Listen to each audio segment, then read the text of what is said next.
Friday Nightcast, edição especial. Buenas, pessoal, bem-vindos ao Magic à la carte, o podcast sobre Magic the Gathering e outros card games da Terceira Terra. Aqui quem fala é Leonardo Melo. Hoje comigo está o Tobias Scarpini. E aí, pessoal? E nós estamos recebendo um convidado muito especial, o Paulo Vitor Damo da Rosa, o PV. Oi, tudo bom?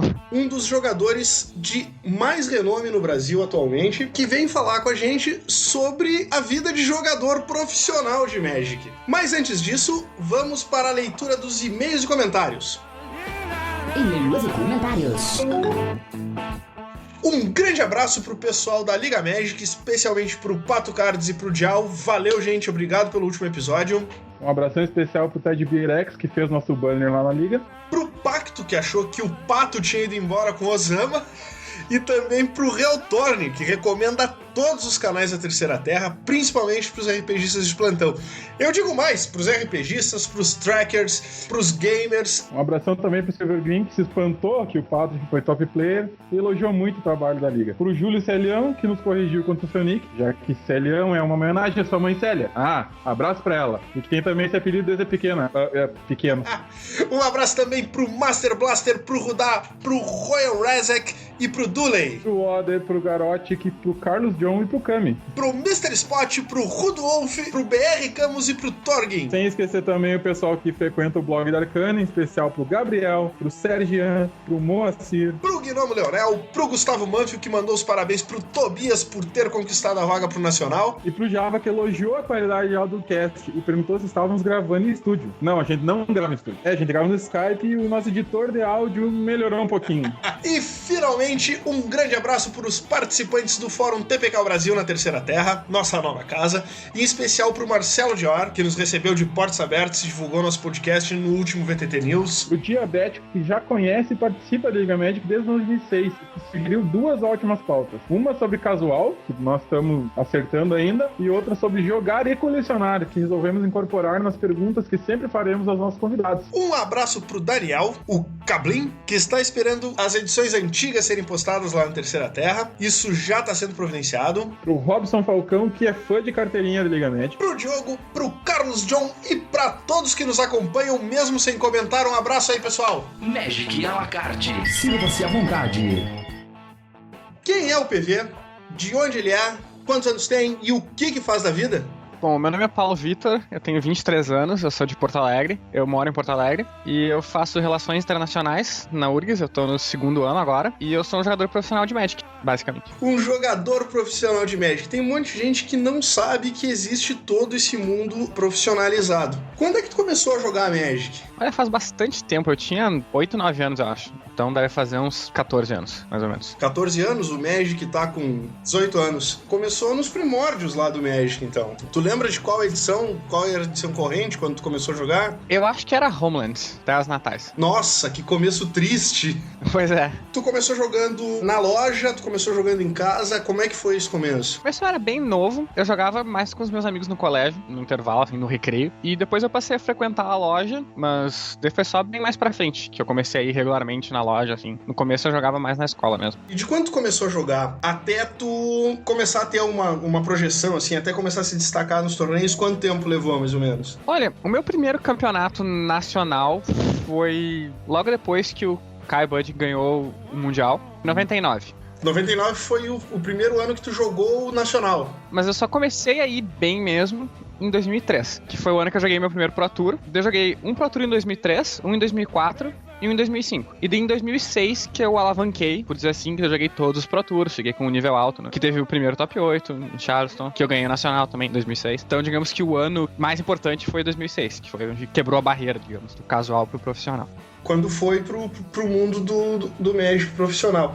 Sim, é uma profissão. Assim, entre viajar pra jogar, escrever artigos toda semana, é uma profissão. A única diferença é que eu gosto da profissão, ela é uma profissão diferente da maioria das pessoas, especialmente da minha idade, mas é uma profissão, como outra qualquer pra mim. O Magic já te trouxe algum problema? Já te ocasionou alguma dificuldade? Olha, sinceramente, acho que não. Nunca tive que escolher entre alguma coisa. Tem a dificuldade de tu ficar viajando muito e é difícil eu fazer alguma coisa. Por exemplo, eu penso, eu gostaria de fazer uma outra língua, sabe, de aprender. Mas daí eu fiz um curso de francês, por exemplo, e eu perdi metade das aulas, porque eu tava viajando. E daí eu penso, talvez não vale a pena eu fazer uma coisa assim pra perder metade das aulas. Daí isso meio que limita as coisas que eu posso fazer. Se tiver uma coisa que eu precise ficar no mesmo lugar durante 6 meses, eu não posso fazer essa coisa. Mas fora isso, acho que não. Sem problemas com namorada, com família? Com família, não. Com namorada, assim, é mais difícil porque eu viajo bastante, então eu fico menos tempo aqui. E eu acho que quando eu tive namoradas, isso não foi um problema. Porque as namoradas que eu tive não implicavam com isso, até porque se elas implicassem, elas não poderiam ser minhas namoradas. Mas quando eu tô sem namorada pra arrumar uma namorada, eu acho que é mais difícil, até porque eu fico menos tempo aqui, menos tempo no Brasil, digamos. Não vou arrumar uma namorada nos Estados Unidos, sabe? No campeonato de Magic. Principalmente no campeonato de Magic. Friday Night Cast, edição especial. Que lugares tu já conheceu por conta do Magic? Nossa, foi um monte. Foi, deixa eu ver, a Inglaterra, a Alemanha, Suíça, Suécia, Holanda, Espanha, França, Singapura, Japão, Tailândia, Malásia, Canadá, Austrália, Estados Unidos, Argentina, República Tcheca, Polônia. E eu conheci vários lugares nos mesmos países. Por exemplo, eu conheço 5 cidades diferentes no Japão, eu conheço quase todos os Estados Unidos, até o Havaí. Então, realmente, bastante coisa. Se não fosse pelo Magic, eu jamais teria conhecido. E já aconteceu alguma coisa estranha, alguma coisa bizarra nesses lugares? O mais bizarro que aconteceu foi na Inglaterra, porque no dia que eu fui foi o dia dos atentados. Aqueles no metrô. Foi a primeira viagem que eu fiz realmente sozinho. Foi meu terceiro Pro Tour, só que nos outros, todos eu tava acompanhado com o pessoal do Brasil. E nesse eu resolvi que eu ia ir sozinho e que eu ia me encontrar com os amigos meus lá. Amigos meus de outros lugares, da Holanda. E eu era novo, eu tinha 15, 16 anos, eu acho. 16, 17, alguma coisa assim. E daí eu cheguei lá, no dia dos atentados. Os meus amigos que eram da Holanda não conseguiram ir pra lá por causa dos atentados. Então eu fiquei sozinho na Inglaterra e tava um caos. Tava todo mundo morrendo de medo, ninguém sabia o que fazer. A Libra tava 5-1 naquela época, eu não tinha muito dinheiro. Nossa. Então foi uma situação bem diferente, assim. Eu tive que me virar bastante. Acho que depois disso, a minha mãe falou, se tu sobreviveu em Londres naquela época, tu consegue te virar com qualquer coisa que acontecer. Porque eu tive que arranjar gente pra dividir hotel comigo. O hotel que a gente ficou foi assaltado, roubaram o nosso quarto. Tudo na mesma viagem. Depois eu achei outro brasileiro, daí eu fui com ele. A gente teve que subornar o porteiro do hotel pra me deixar subir, porque o quarto era pra uma pessoa. Então foi um caos total a viagem. Como é que tu foi nesse evento? Eu fiquei em 48, eu acho, uma coisa assim. Top 64. Abandonado em Londres, no meio de um atentado terrorista, com a cidade toda caótica, sozinho, com pouco dinheiro, acho que o resultado foi ótimo. Não, foi bom, foi bom. Apesar dos pesares, claro que foi uma coisa horrível, mas foi uma grande experiência, sabe, de crescimento pessoal. Acho que acabou me ajudando bastante o que aconteceu. Como é que é a relação dos teus pais com essas viagens? Como é que entrou o Magic na vida deles? Minha mãe sempre incentivou muito, porque ela deu graças a Deus que eu achei o Magic, na verdade, porque ela sabia que eu gostava de carta, e ela morria de medo que eu fosse pro poker e cassinos e perdesse todo o meu dinheiro e virasse um degenerado. E daí, quando eu encontrei o Magic, ela viu que era uma coisa que não tinha muito como dar errado, sabe? Não vou me viciar em Magic e perder todo o meu dinheiro, porque eu não tinha aposta. E que eu era bom, que eu podia ganhar dinheiro, que eu podia conhecer outros lugares, que eu gostava, que estimulava o raciocínio. Então ela sempre apoiou desde que eu comecei a jogar. E até hoje em dia ela apoia. Ela me ajuda a organizar as viagens, ela torce, ela fala com ela por e-mail direto quando eu tô viajando. Ela tem uma relação ótima com o jogo. Ela até lê a Liga Magic nos campeonatos e tal. Quando o site da Wizards demora muito pra atualizar, ela vai na Liga Magic. Pra descobrir o que tá acontecendo. Isso, que o pessoal sabe pelo Twitter, às vezes. Ela vê lá como é que eu fui, se eu ganhei e tal. É bem legal. Isso é muito importante, assim. Eu vejo alguns jogadores com problemas com a família.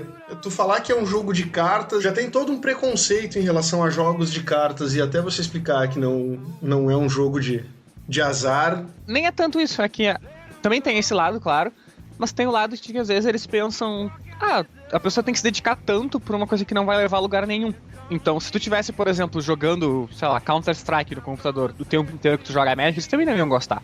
Não é só por ser carta, é por ser uma coisa que na concepção deles é uma brincadeira. Porque não tem serventia alguma, assim. E eu acho que qualquer brincadeira que as pessoas fizessem na proporção que elas jogam Magic, que tomasse o mesmo tempo delas, os pais, em regra geral, não iam gostar muito.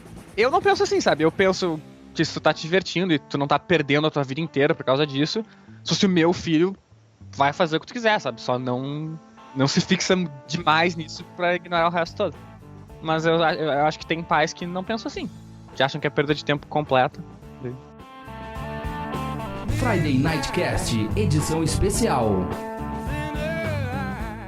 E como é a estrutura desses grandes eventos, como o Pro Tour, como o Mundial? Como é que é essa estrutura lá fora? Como é que é organizado isso? Os Pro Tours, eles funcionam com convite, né? Sim. E a gente vê todo aquele coverage no site da Wizards. Como é que é montado todo esse grupo? Porque parece um grande circo, assim, de Magic.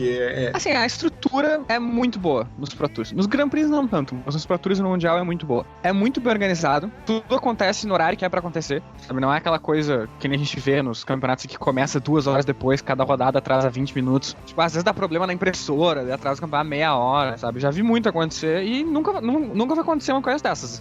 Tá marcado pra começar às 9, sabe? Às 9h01, tá todo mundo sentado e tá saindo a rodada. O evento é promocional, né? Eles perdem muito dinheiro com o Pro Tour, porque eles não cobram nada, eles dão mais de 250 mil em prêmio, e tem toda a logística de alugar o espaço e tal. Então é um evento feito pra publicidade. Então tem uma publicidade muito forte, tem uma equipe de ex-jogadores ou comentaristas que passam o dia inteiro fazendo o coverage, que se fala, mostrando o que tá acontecendo, como as pessoas estão indo, quais os baralhos interessantes. E tem vídeos com os jogadores, quando tem um baralho diferente. Cada rodada eles selecionam 3 ou 4 jogos e eles põem de pessoas que eles consideram populares. E eles põem numa arena, que eles chamam, que é uma área toda bonitona, assim, cheia de luzes e tal, tipo um show. E daí todo mundo pode ir olhar, porque o campeonato geralmente é numa área fechada. Tu pode olhar de fora da área, mas tu não pode entrar e ficar passando pelas mesas. E daí nessa feature match que eles chamam, tu pode, todo mundo fica em volta e vê. E daí quando tem o top 8, que é um outro dia, eles filmam todas as partidas e tem o pessoal comentando ao vivo, passa na internet, é bem legal. É um espetáculo, é pra isso que é feito. Na verdade, a gente acaba vendo isso tudo de fora, mas não tem a noção de como é a estrutura toda. Tem muita diferença da comunidade de Magic internacional para a comunidade brasileira? Jogadores tem bastante. Porque até não teria como não ter. Porque no Brasil, tu seleciona os melhores do Brasil, e nos campeonatos mundiais tu seleciona os melhores do mundo. Então, ele junta tanto os melhores do Brasil como os melhores de todos os outros lugares. Então, claro que vai ser um nível muito mais alto. Até porque ninguém que tá nesses campeonatos tá lá pra brincar. Sabe, a pessoa foi até o Japão pra jogar um campeonato, ela gastou um monte, ela se preparou muito pra ganhar o PTQ, pra ir pro Japão. Ela não vai levianamente, assim, ela vai levar mais a sério. E aqui o pessoal tá do lado de casa, vai por ir, assim, se ganhar, ganhou, se não ganhar, não ganhou, paciência. Tem bastante, tem várias vezes, então o nível é bem diferente mesmo. E o prêmio é muito maior, né? A pessoa se dedica muito mais quando pode ganhar 40 mil do que quando pode ganhar uma caixa. Com organizadores, vai depender do lugar, na real. Tem lugares que são impecáveis. A Ásia toda, a Escandinávia, assim, nunca tem atraso algum. Eles põem horário pro almoço, a rodada vai começar às 11h20, e 11h20 começa em ponto. Não dá problema nunca. É muito perfeita a organização, é que nem Pro Tour. Já os campeonatos na Europa, tipo França, Alemanha, ou nos Estados Unidos, às vezes eles dão bastante problema, assim, que nem no Brasil. Porque tem muita gente.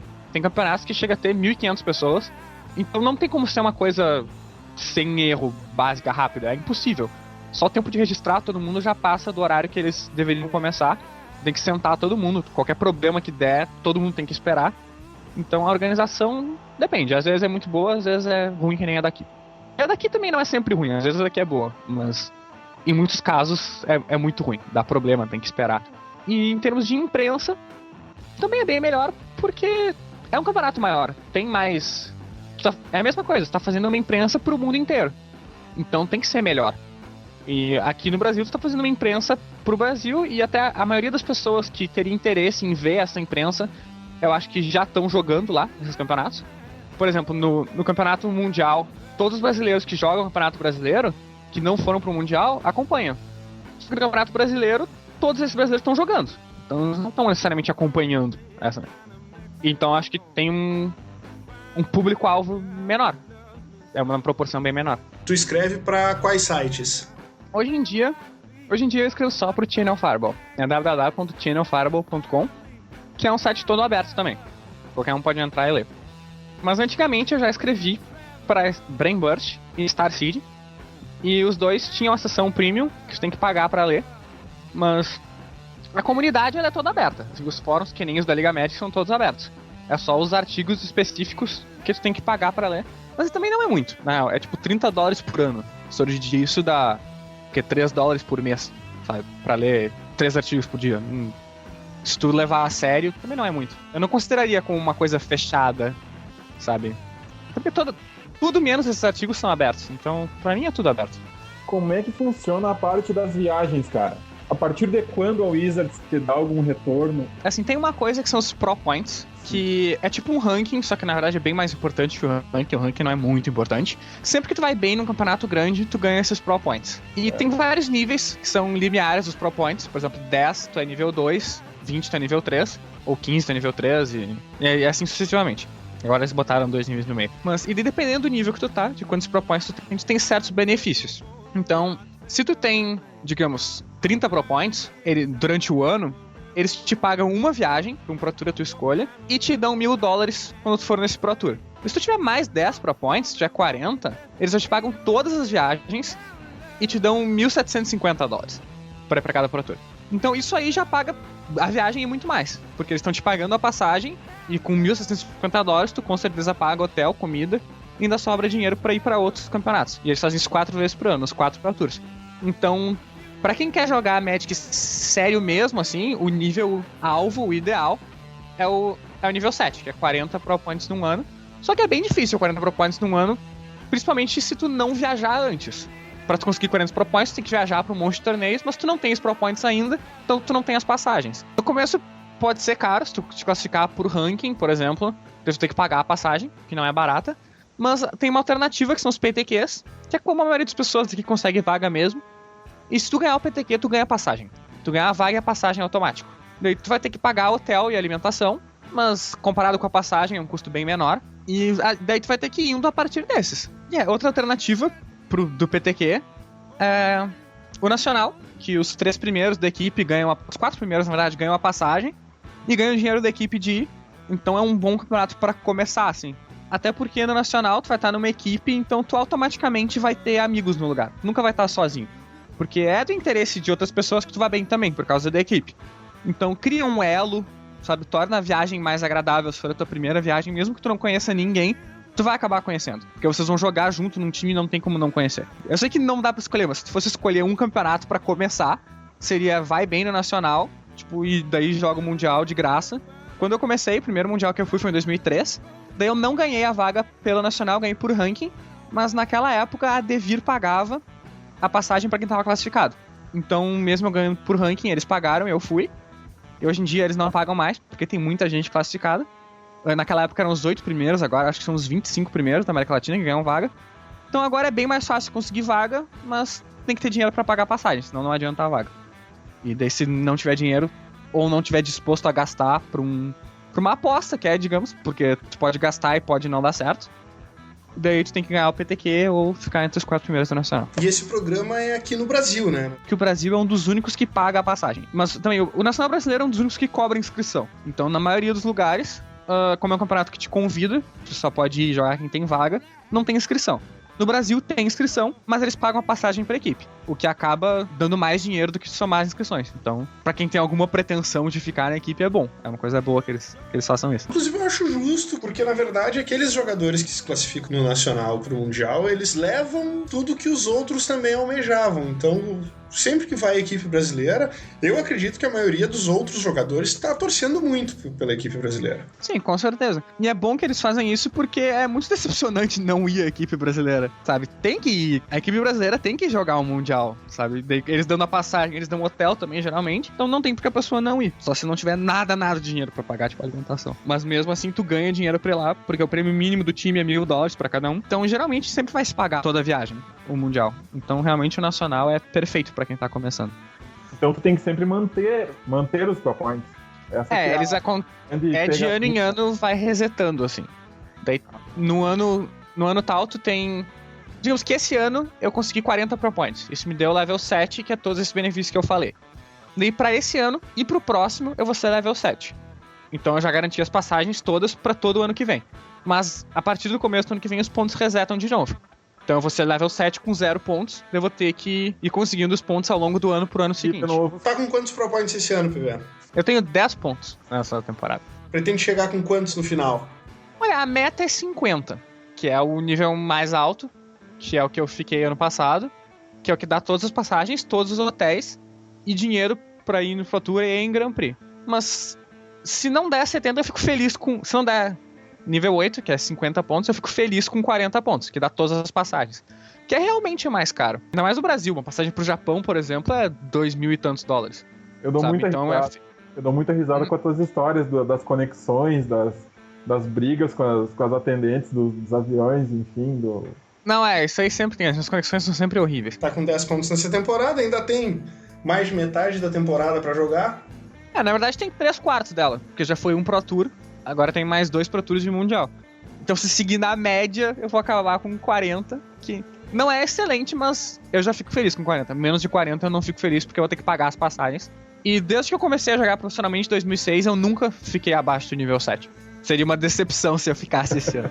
Friday Nightcast, edição especial.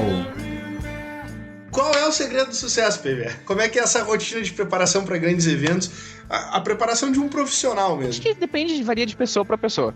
A minha preparação é mais ler coisa e conversar com pessoas do que jogar em si. Eu geralmente não jogo muito, às vezes eu fico semanas sem jogar, aquelas semanas entre um campeonato e outro eu não jogo. E quando tem um campeonato novo, com um formato diferente, daí sim eu começo a jogar. E eu jogo pouco em casa, assim. Agora eu tô jogando... Vai ter 4 campeonatos, eu tô jogando 1 hora por dia, 1h30. Então não é muito. Daí, geralmente, antes desses campeonatos, a gente se reúne em algum lugar. Eu e os meus amigos, no caso, americanos. Mas daí vai depender. Cada um tem o seu grupo de treinos. E daí sim, a gente treina o dia inteiro. A gente fica quase 24 horas por dia. Tipo, a gente sonha com Magic até, sabe? Tudo em torno de Magic. Agora pro campeonato, pro Pro Tour Nagoya, a gente vai se reunir um pouco antes, em Singapura, uma semana antes, que tem o GP. A gente vai ficar jogando Magic o dia inteiro, basicamente. Então a minha preparação é assim, é um pouquinho, lendo artigos, se inteirando todo dia. Isso é muito intenso nesse evento, nos 3, 4 dias nesse evento. Que dica tu dá pra quem tá iniciando e que pretende jogar assim profissionalmente? Ou pra quem já joga há algum tempo e diz, não, agora eu quero ir pra frente, eu quero ir mais adiante. Eu acho que tem que treinar muito, não tem jeito. Porque é um jogo muito difícil. E as pessoas que jogam bem, que jogam esses campeonatos no exterior, elas jogam há muito tempo. Elas jogam há 10 anos. Então é difícil tu competir. Tu começar a jogar, tu vai perder bastante. Mas é porque é assim, é difícil. E tu tem que continuar jogando, indo em campeonatos. Tu vai perder bastante. Mas isso acontece com todo mundo, assim, e é uma fase que tu vai ter que passar. Se tu quiser chegar a ser bom. Eu acho que é isso. E eu acho que outro ponto importante é que as pessoas, quando começam... Quando começa, todo mundo acha que é ruim porque acabou de começar. Mas sempre tem uma fase que a pessoa acha que melhorou muito, que a pessoa realmente melhorou muito, porque ela era muito ruim no começo, porque ela não sabia nada. E agora ela já sabe um pouco. E é um aumento muito maior do que ela sabia antes. Só que como a pessoa deu um boom de conhecimento no jogo, assim, ela acha que ela sabe tudo. E não sabe. Sabe? Na maioria das vezes. Então, esse é o período mais difícil, eu acho. É o período que tu começou a ser bom e que tu acha que tu é muito bom. Mas tu geralmente não é. E tu tem que continuar treinando, porque se tu não treinar mais, não vai dar certo. Vai estagnar naquele ponto em que tu ficou um pouquinho melhor do que tu era no início. Não é nem um pouquinho melhor, é muito melhor. Então tu vai ver, tipo, um ano depois, tu vai ter um aumento de, não sei, 300%, sabe, no teu jogo. Só que não vai estar nem perto do que tu pode chegar ainda. E como a pessoa vê esse aumento, a pessoa pensa, opa, já tô muito bom. E não tá, tem que continuar, porque tem muito pra crescer. Porque o jogo é muito difícil. Não tem ninguém que joga perfeitamente até hoje. Tem gente que faz isso o dia inteiro e não joga perfeitamente. Então não vai ser a pessoa que acabou de começar a jogar que joga só. O MOL, tu recomenda? Olha, eu acho que ele pra quem não tem opção, ele é muito bom. Sabe, se tu mora numa vila, no Acre, não tem ninguém que joga, nem tu não tem opção, tu tem que jogar Magic Online. Mas pra treinar, pra ficar melhor, eu acho que ele... Jogar os campeonatos, assim, os 8-man, os campeonatos que tem lá mesmo, não são a melhor opção. A melhor opção é tu jogar com quem que tu conhece. Porque esses campeonatos, pra mim, eles não refletem exatamente... Tu não pode ficar muito melhor jogando eles. Tem um limite. Tem muita gente que joga MOL o dia inteiro, joga bem, e não cresce nunca, porque o nível não é muito alto. E é um jogo sem um propósito. Tu joga porque tu quer ganhar aquela rodada, tu não joga pra ficar melhor. Então, se tu quer ficar melhor mesmo, eu acho que a melhor coisa é treinar com alguém que tu conheça. Pode ser no MOL, pode ser no Magic Station, pode ser na vida real, pode ser do jeito que tu quiser. Mas pega um amigo e joga tipo 20 jogos de um baralho contra o outro. E tu tenta descobrir por que tu ganhou, por que tu perdeu, o que era importante.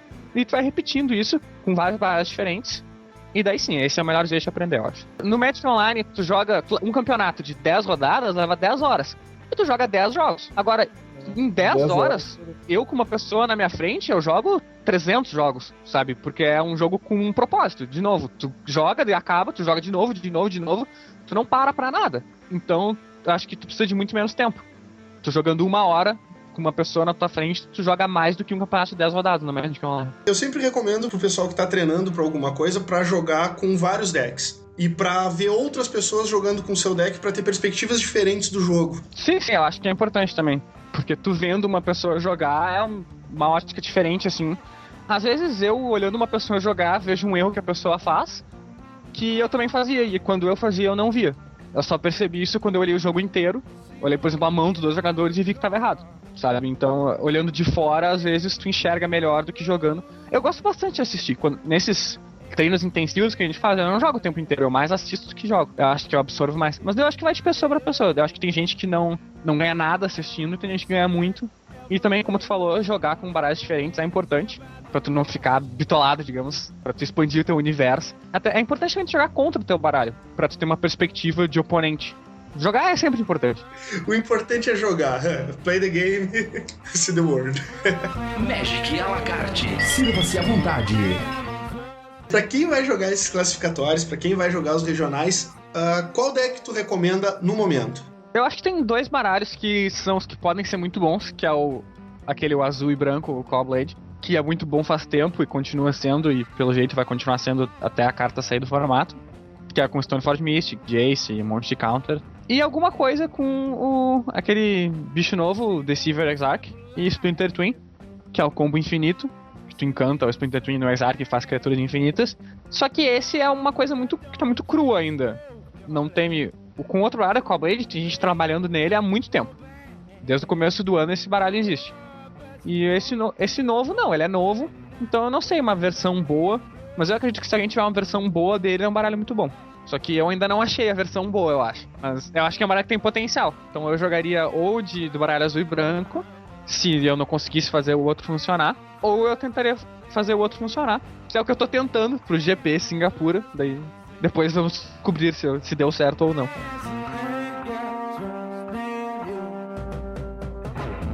Além de jogador, tu também é colecionador? Não. Eu tenho, assim, um monte de camisetas dos campeonatos que eu sempre guardo.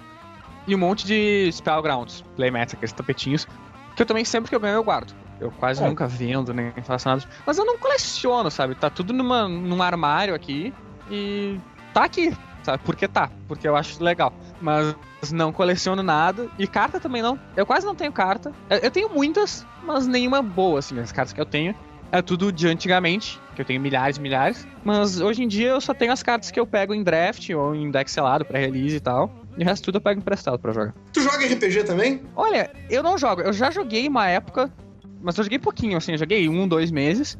Mas eu gosto bastante de ler os livros de RPG. Desde que eu era pequeno, às vezes eu ia no shopping com a minha mãe. Ela ia fazer compras, me deixava na livraria, na cultura da vida Saraiva. E eu pegava os livros de RPG e ficava lendo porque eu achava interessante. Saber dos monstros, das mágicas. Então, apesar de eu não jogar, eu sei bastante de RPG. Ou pelo menos eu sabia, quando era D&D, até o D&D 3ª edição. Depois começou a mudar muito, eu já não sei mais nada. Mas eu sabia bastante, conhecia bastante coisa. E os RPGs de computador também, Baldur's Gate, eu joguei um monte. Então sei um pouquinho por causa disso também. Quando tu não tá jogando Magic, qual é a atividade? Eu vou bastante ao cinema com os meus amigos.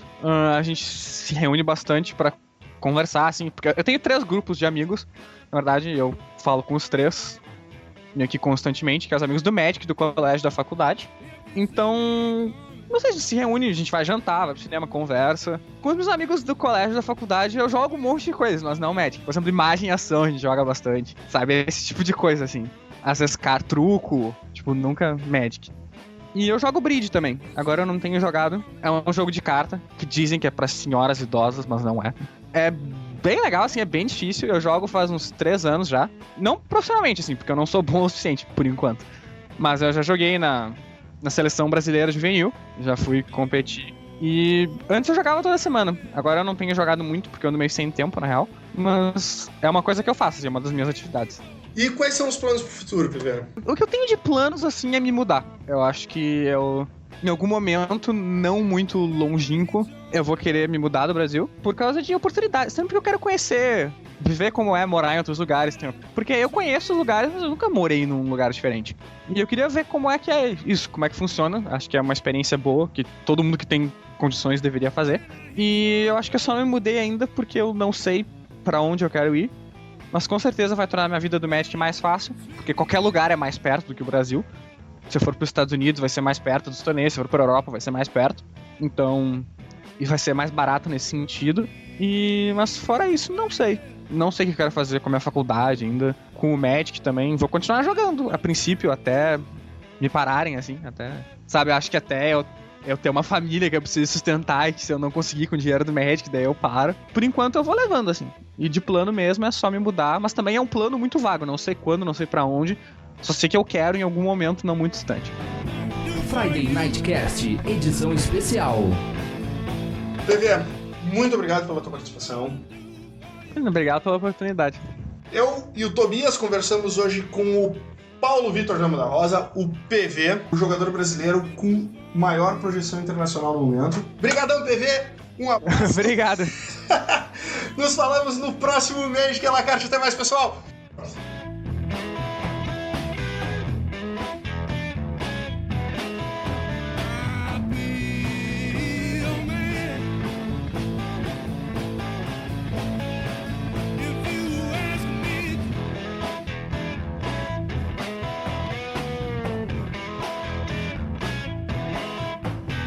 Faça parte da discussão desse episódio em tpkbrasil.net. Mantenha a Terceira Terra no ar. Ao fazer sua próxima compra na Amazon ou no Book Depository, considere acessá-la através de um dos banners do site. Também lá no site se encontra um botão de doação, cujos valores vão direto para pagar os custos com o servidor. Você também pode nos ajudar de graça divulgando os podcasts para seus amigos, parentes e colegas, colocando o link no Facebook, Orkut ou em qualquer lugar que você ache legal. A Terceira Terra é uma criação de Marcelo Dior e Magic à la carte é uma criação de Leonardo Melo.